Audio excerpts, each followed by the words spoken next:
اللہ فرماتے ہیں کچھ لوگوں کا دعویٰ ہے کہ ہم اللہ اور آخرت پر ایمان رکھتے ہیں، حالانکہ وہ ایمان نہیں رکھتے، دعویٰ کرتے ہیں، نفاق کا مظاہرہ کرتے ہیں، منافقت کرتے ہیں۔ جو اللہ کو ماننے والا ہوتا ہے اس کا رنگ اور ہوتا ہے، جس کو پتہ ہوتا ہے قیامت کے دن اللہ کے حضور کھڑے ہونا ہے، اس کے اعمال یہ نہیں مانتے، کہتے ہیں ہم مانتے ہیں، پر مانتے، دعویٰ ہے کہ ہم مانتے ہیں آخرت کو بھی اور اللہ کو بھی، پر نہیں مانتے۔ قیامت قائم ہونا ضروری ہے، اگر وقوع قیامت نہ ہو تو ظالم کی تو موجیں لگ گئیں، جابر تو موج کرے گا، فاسق اور فاجر تو کہیں گے دنیا میں بھی ہم اپنے اقتدار کے زور پر جیتے رہے، آج بھی ہمیں پوچھنے والا کوئی نہیں۔ عقلاً نقلاً قیامت کا قائم ہونا ضروری ہے۔ قیامت قائم ہوگی تو مظلوم کو اس کے ظلم پر داد رسی کی جائے گی اور ظالم کو سزا ملے گی۔ ایک آدمی ساری زندگی دنیا کے اندر لوٹ مار کرتا رہا، دھوکہ فریب فراڈ کرتا رہا، اس کی راتیں شراب و کباب میں گزر گئیں، وہ مرے اور بات ختم ہو گئی، ٹھیک ہے موج کر کے چلا گیا۔ ایک آدمی ساری زندگی اس نے اللہ تبارک و تعالیٰ کی رضا کے لیے اپنی نظر کی حفاظت کی، زبان کی حفاظت کی، یہاں تک کہ دل کی بھی حفاظت کی، وہ بھی مرے تو معاملہ ختم ہو گیا۔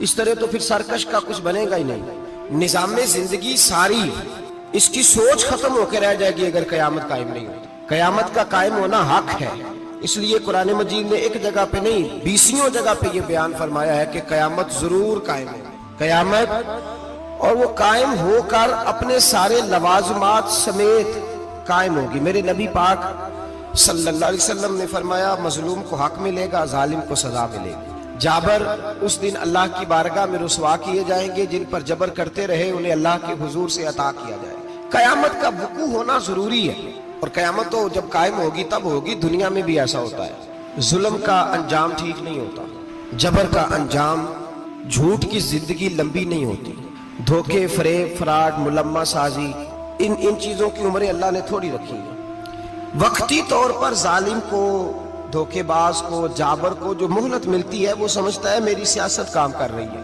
وہ سمجھتا ہے میں بڑا دانا ہوں، بڑا چالاک ہوں، دیکھ لو اتنے ظلم کے، جبر کے، دھوکے کے باوجود بنا ہوا ہوں۔ حالانکہ اللہ کی طرف سے اسے مہلت ملتی ہے اور بڑا ہی مہربان ہے، مہلت اس طرح دیتا ہے کہ میرے نبی پاک علیہ السلام نے فرمایا جب میرا مسلمان نیکی کرتا ہے تو اللہ فرشتوں سے فرماتا ہے 70 گناہ بڑھا کے لکھ لو اس کی نیکی، 70 گناہ، اور جب گناہ کرتا ہے تو اللہ فرماتا ہے ٹھہر جب ابھی لکھنا نہ، اسے ٹائم دو۔ یا اللہ کتنا؟ فرمایا 24 گھنٹے تو دو، ہو سکتا ہے توبہ کر لے، یہ اس کی مہربانی ہے۔ اب وہ جو اللہ نے مہلت دی ہے نا کہ شاید توبہ کر لے، لوگ سمجھتے ہیں میری چالاکی کی وجہ سے نظام سیٹ چل رہا ہے، میں بڑا تیز ہوں، 2 4 5 باتیں بولتا ہوں سب صحیح ہو جاتا ہے۔ لوگ اس کو اپنی دانائی سمجھ لیتے ہیں، حالانکہ وہ اللہ کی طرف سے۔ فرعون نے کئی 100 سال حکومت کی اور اس طرح اس نے ظلم کیے کہ لاکھوں اور ہزاروں بچے قتل ہی کرا دیے، 12,000 عورتوں کے پیٹ میں حمل تھا اس نے ضائع کرا دیا۔ جب حضرت موسیٰ علیہ السلام اپنی قوم کو لے کے نکلے، رستے میں دریا آ گیا، فرعون پیچھے لگا ہوا تھا، وَإِذْ فَرَقْنَا بِكُمُ الْبَحْرَ فَأَنْجَيْنَاكُمْ، اللہ فرماتے تمہارے لیے میں نے دریا کو پھاڑا اور تمہیں نجات دے دی، وَأَغْرَقْنَا آلَ فِرْعَوْنَ، اور فرعون کو غرق کر دیا، وَأَنْتُمْ تَنْظُرُونَ، تم کھڑے دیکھ رہے تھے۔ اب جب حضرت موسیٰ دریا کے کنارے پہنچے تو فرعون بھی پیچھے آیا۔ فرعون لوگوں سے کہا کرتا تھا کہ میں کہتا ہوں تو دریا چلتا ہے، میں کہتا ہوں تو ہوائیں آتی ہیں، میرے حکم کے پابند ہیں سارے۔ جاگ رہے ہیں نا آپ حضرات؟ غور فرمائیے گا بات پر، دعویٰ تھا اس کا کہ میں کہتا ہوں تو نظام زندگی چلتا ہے۔ اب جب دریا کے کنارے پہنچی حضرت موسیٰ علیہ السلام تو اللہ نے حکم دیا کہ آپ عصا ماریں۔ جناب موسیٰ نے عصا مارا، 12 رستے بن گئے۔ اب حضرت موسیٰ کی قوم گزر رہی تھی تو فرعون سے پوچھنے لگے کہ تو کہتا تھا میرے حکم سے چلتا ہے، تو وہ تو حضرت موسیٰ نے ڈنڈا مارا ہے تو رستہ بن گیا ہے۔ باز نہیں آتا انسان باز بنے بڑے ہیں، اس کے پاس بڑی دلیلیں ہیں، جھوٹ سچ بول کے اپنے آپ کو مطمئن کرتا ہے، آخر دم تک تبدیل ہونے کو تیار نہیں ہوتا، دلیلیں گھڑتا رہتا ہے، بناتا رہتا ہے، شور کرتا ہے جان بوجھ کے۔ بھئی تو کہتا تھا میرے چلانے سے چلتا ہے، تو باز ابھی بھی نہیں آیا، کہنے لگا میں نے ہی حکم دیا ہے کہ ذرا پھٹ جا، مجھے یہ زندہ چاہیے۔ باز رسی جل گئی، بال کہنے لگا میں نے ہی کہا ہے دریا کو کہ یہ مجھے زندہ چاہیے، میرے بھاگے ہوئے ہیں تو اس لیے پھٹا ہے، تو آؤ میرے ساتھ دریا کراس کریں۔ تو پتہ تو ان کو بھی تھا نا جتنا تو رب بنا ہوا ہے، پتہ تو تھا، سارے جانتے تھے۔ کہنے لگے تو پہلے کراس کر، اگر تو بچ گیا تو ہم بھی پیچھے آتے ہیں۔ اب چاروں ناچار۔ ایک روایت تو یہ ہے کہ یہ جب خدائی کا دعویٰ کرتا تھا نا، تخت پہ بیٹھا ہوتا تھا، تو ایک دن حضرت جبریل آئے اس کے پاس انسانی شکل میں۔ تو کہنے لگے میں بڑی دور سے آیا ہوں تو ایک مسئلہ پوچھنا تھا. کہا پوچھو. کہنے لگے ایک غلام تھا کسی بادشاہ کا, تو بادشاہ نے اسے تھوڑی دیر کے لیے ایک علاقے کی سربراہی دے دی. کتنی دیر کے لیے؟ کتنی دیر کے لیے ہمیں سربراہیاں ملتی ہیں؟ کیوں جی؟ تھوڑی دیر کے لیے ملتی ہے نا. تھوڑی دیر کے لیے سربراہی دے دی ایک غلام کو. ذرا بات کو سمجھیے. حضرت جبریل پوچھتے ہیں, کہتے ہیں سربراہی مل گئی, اب وہ مالک ہی بن کے بیٹھ گیا ہے, وہ بات ہی نہیں سنتا. اس کو تھوڑی دیر کے لیے بنایا تھا, وہ تو خدائی کا دعویٰ کرنے لگا ہے. آپ بتائیں اس کا انجام کیا ہونا چاہیے؟ یہ مسئلہ پوچھنے آیا ہوں. تو فرعون کہنے لگا اس کا انجام یہ ہے کہ اسے پانی میں گوتے دے دے کے مار دے. انجام کیا ہے؟ بولیے بولیے, کیا انجام ہے؟ کیا انجام ہے جی؟ پانی میں. اللہ اکبر, اپنی سزا تجویز کر رہا ہے. اس کی سزا کہ اسے پانی میں گوتے دے دے کے مارو ظالم کو. اسے تھوڑی دیر کے لیے بنایا تھا اور وہ چھائی گیا ہے, قبضہ ہی کر گیا ہے. حضرت جبریل کہنے لگے جی آپ لکھ کے دے دیں گے؟ کہنے لگا لاؤ لکھ دیتے ہیں. لکھوا لیا. جناب جبریل رکا لے کے تشریف لے گئے.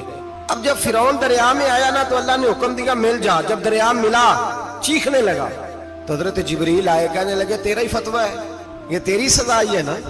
ہم بھی بڑی سزائیں تجویز کرتے ہیں. یہ جھوٹا ہے جی, اس کا تو فلانا علاج ہونا چاہیے. تو اگر تو جھوٹ بولے تو یہ فلانا بڑا جاور ہے جی, اس کے ساتھ اس طرح ہونا چاہیے. تو اگر تو یہ کام کرے تو جو سزا تو لوگوں کے لیے تجویز کر رہا ہے تو اپنے بارے میں بھی سوچ. اب جب گوتے آئے نا, آخری وقت دیکھا وہ فرعون جو کہتا تھا میری مرضی سے دریا چلتا ہے. علامہ صاوی نے تفسیر صاوی میں لکھا ہے تڑپ کے رونے لگا. جب یہ مزاج ہے, ایک دفعہ اوپر آتا ہے آدمی جب دریا میں جاتا ہے, اوپر آیا تو چیخنے او میرے حواریو خدا کا واسطہ مجھے بچاؤ. کہنے لگے تو کہتا تھا میری مرضی سے چلتا ہے. بے بسی ہے, تڑپتا ہے, روتا ہے. وارث شاہ مان کری نہ وارثہ دا, رب بے وارثہ کر کے مار دائی. تڑپ رہا ہے, چلا رہا ہے, کوئی مدد کو نہیں پہنچتا. اب جب آخری ہوتا آیا تو کہنے لگا آمنا برب موسیٰ و ہارون, میں موسیٰ کے رب کو بھی مان گیا, ہارون کے رب کو بھی. اللہ نے فرمایا نہیں, اب تیرا ماننا قابل قبول ہے. اس وقت ماننا تھا جب تجھے مہلت دی تھی, جب تو جوان تھا. بڑھاپا آتا ہے, بیماری آتی ہے, جوان آدمی بیماری کا شکار ہوتا ہے تو کہتا ہے یا اللہ ایک دفعہ صحیح کر دے, میں ساری پڑھا کروں گا. ایک دفعہ ٹھیک کر دے, میں مسجد میں رہوں گا, میں اگلے سال اعتکاف بھی کروں گا, میں ساری تراویحیں پڑھوں گا. تو اس وقت پڑھنی تھی جب تجھے مہلت دی تھی. اس وقت پڑھنا تھا جب اللہ نے تجھے آسانی دی, زندگی دی. اگلا وقت یہ حال ایک کا نہیں ہوا. نمرود کو دیکھ لیں, حضرت ابراہیم علیہ السلام کو کہتا تھا میں رب ہوں. آپ نے فرمایا رب تو وہ ہے جو زندہ کرتا اور مارتا ہے. ایک موت کا قیدی بلایا, کہنے لگا ہاں بھائی کتنے دن رہ گئے تھے پھانسی میں؟ کہنے لگا جی پرسوں ہونی تھی. کہا جا تجھے آزاد کیا, لو میں بھی زندگی دیتا ہوں. ایک بے گناہ آدمی کو پکڑ کے قتل کر دیا, کہتا میں بھی مارتا ہوں. حضرت ابراہیم علیہ السلام کہنے لگے تو بیوقوفوں جیسی دلیلیں دے رہا ہے. چل اس طرح کر, میرا رب سورج مشرق سے نکالتا ہے, تو اگر رب ہے تو مغرب سے نکال کے دکھا. اب دلیل کا جواب کوئی نہیں تھا تو کہنے لگا پکڑو اور آگ میں ڈال دو. اللہ کے نبی کو آگ میں ڈالنے والا.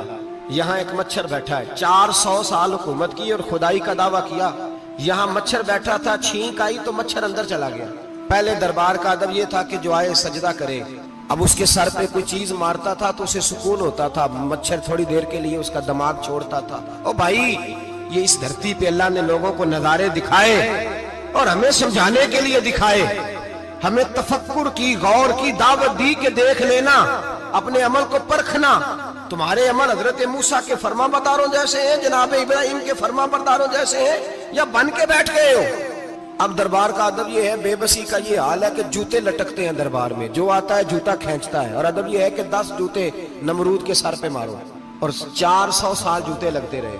روتا تھا, جو آدمی آتا تھا منتیں کرتا تھا, کہتا تھا کہیں سے کوئی دوائی مل جائے گی. پاگلوں جیسی زندگی گزاری, پاگلوں جیسی سخت. وہ تو حساب, وقوع قیامت تو حساب ہوگا ہی. یہاں لوگ پاگل ہو کے مرتے ہیں, معذاللہ نفسیاتی مریض ہو کے مرتے ہیں. یہاں آخری وقت اتنا سخت آتا ہے کہ دنیا موت کی دعائیں مانگتی ہے. میرے بھائی جب انسان ظلم کرتا ہے تو بھول جاتا ہے کہ شاید مجھے پوچھے گا کوئی نہیں. جب وہ زیادتی کرتا ہے تو بھول جاتا ہے. جب وہ کسی کا حق کھاتا ہے تو وہ کہتا ہے شاید اس کا تو وارث ہی کوئی نہیں جس کو میں لوٹ رہا ہوں. لیکن جب اللہ کی پکڑ آتی ہے, حجاج بن یوسف ظالم تھا, اس نے اچھے کام بھی کیے تھے. قرآن پاک پر زیر زبر آراب حجاج بن یوسف نے لگوایا. محمد بن قاسم کو ہندوستان سندھ کے علاقے فتح کرنے بھی حجاج بن یوسف نے بھیجا تھا. ساری خوبیاں اپنی جگہ پر, ظالم بہت بڑا تھا. کسی آدمی نے اس کے سامنے کونے کی طرف منہ کر کے ساتھ والے سے بات کر لی تو کہنے لگا میرے خلاف کیا، اس کو لے جاؤ 2 ٹکڑے کر کے واپس لے آؤ۔ توتی بولتا ہے نا اقتدار، جب کسی کے ہاتھ اقتدار ہوتا ہے نا، وہ چاہے ایک گھر کا ہی کیوں نہ ہو، وہ 10 بندے فیکٹری میں کام کرتے اور جو ان کا مالک ہوتا ہے وہ کہتا میں مالک ہوں، مجھے مانو۔ جب تو صاحب اقتدار ہوتا ہے نا، جب تو سسر بن کے بیٹھتا ہے اور کسی غریب گھر کی بہو آتی ہے 2-4 تو کہتا میرا اقتدار ہونا چاہیے، جب میں کھانسنے لگوں تو ہر آدمی کے ہاتھ میں ٹشو پیپر ہونا چاہیے، جب میں بولنے لگوں تو بندے ہوئے ہاتھوں سے ہر آدمی جی جی کرتا ہوا کھڑا ہونا چاہیے۔ جس آدمی کا، اور یہ کام بہو بھی کرتی ہے کئی دفعہ، وہ بھی کہتی ہے کہ تمہیں پتہ نہیں میں کتنا لمبا چوڑا جہیز لے کے آئی ہوں، جب میں سونے کے لیے اپنے بیڈ روم میں جاؤں تو خبردار بوڑھے بابے کو اجازت نہیں کہ وہ کھانسے، اماں کو چاہیے کہ اگر اس کو بڑی سخت پیاس بھی لگی ہے تو میرے سوتے سوتے باورچی خانے میں برتن نہ کھٹکھٹائے۔ جو جہاں بھی جس اسٹیج پہ بھی بیٹھتا ہے وہ کہتا ہے کوئی نہیں مجھے پوچھنے والا، میں مطلق العنان ہوں۔ جوان بوڑھوں کا مذاق اڑاتے ہیں، سمجھتے ہیں شاید کبھی بوڑھے نہیں ہونے، مذاق اڑاتے ہیں۔ تندرست لوگ بیماروں کا مذاق اڑاتے ہیں، شاید کبھی بیمار نہیں ہونا۔ حجاج بن یوسف ظالم تھا، ظلم کرتا تھا، زیادتی کرتا تھا۔ حضرت سعید بن جبیر ایک تابعی بزرگ تھے، اتنے بڑے بزرگ تھے کہ ساری رات نماز پڑھتے تھے، سارا سال روزہ رکھتے تھے۔ ایک دن انہوں نے ممبر پہ بیٹھ کے کہا کہ حجاج ظلم سے باز آ جائے ورنہ اللہ کی لاٹھی بڑی بے آواز ہے۔ اللہ کی لاٹھی، اس کا کیا مطلب ہوتا ہے؟ اس کا مطلب ہے جب رب کی لاٹھی چلتی ہے تو اس کی آواز، جی اس کا پہلے کوئی پیغام، وہ پہلے اعلان نہیں کرتا کہ تگڑے ہو جاؤ لاٹھی چلنے لگی ہے، لاٹھی چلتی ہے پر اس کی آواز، سمجھ آ رہی ہے میری بات کی؟ جمعۃ الوداع کے لیے تشریف لانے والے احباب خاص غور فرمائیے گا۔ حجاج بن یوسف کو پتا چلا کہ حضرت سعید بن جبیر نے میرے خلاف بات کی، بلا لیا، کہنے لگا تو نے میرے خلاف بات کی ہے؟ فرمانے لگے کی ہے۔ کہنے لگا تجھے پتا ہے میں قتل کر دوں گا؟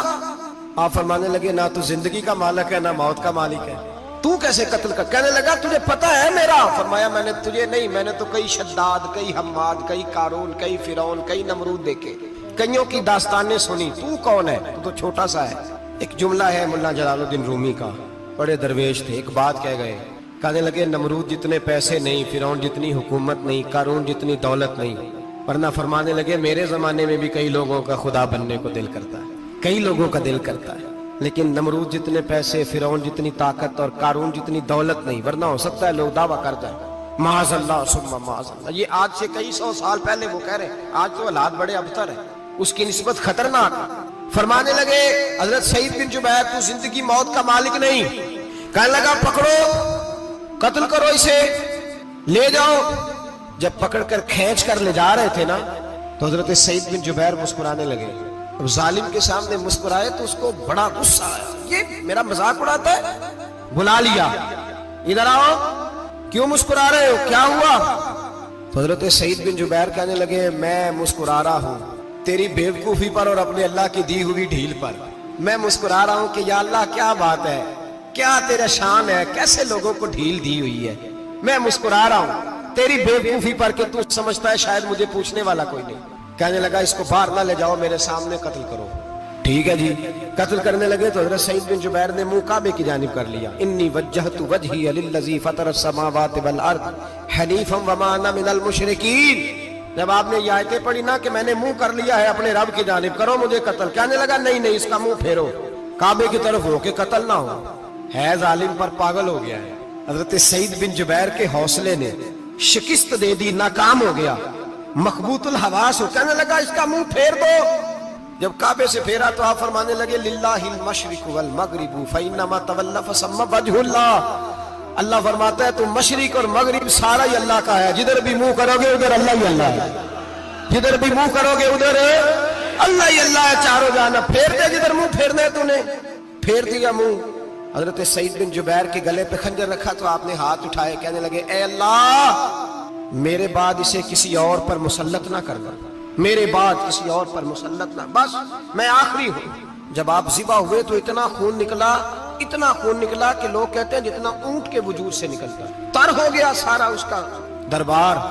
ایک سمجھدار آدمی کو بلا کے کہنے لگا اتنا خون میں نے پہلے کبھی، میں نے بڑے بندے قتل کرائے ہیں پر اتنا خون نہیں نکلا۔ تو وہ کہنے لگے لوگ مر جاتے، مرتے وقت ڈر جاتے ہیں، سہم جاتے ہیں، خون سکڑ جاتا ہے، لگتا ہے یہ شخص جب دنیا سے گیا ہے تو ڈٹ کے گیا ہے، یہ ڈٹ کے گیا ہے دنیا سے۔ حجاج بن یوسف رات کو سویا